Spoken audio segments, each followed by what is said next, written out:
કરજણના કિયાગામ ચોકડી પાસે એક ટ્રકના કેબિનમાં આગ ભભૂકી ઉઠતા અફરાતફરી મચી જવા પામી હતી। સદનસીબે જાનહાનિ ટળી જતા લોકોએ હાશકારો અનુભવ્યો હતો।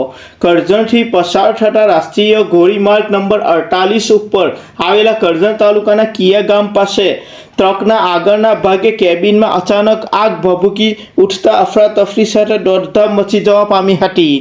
પ્રાપ્ત માહિતી અનુસાર કિયા ચોકડી પાસે સાંજના સુમારે 8 વાગ્યાના સમયે ટાઇલ્સ ભરેલી ટ્રક કરજણ તરફથી પસાર થતા ટ્રકની કેબિનમાં અગમ્ય કારણોસર આગ ભભૂકી ઉઠી હતી।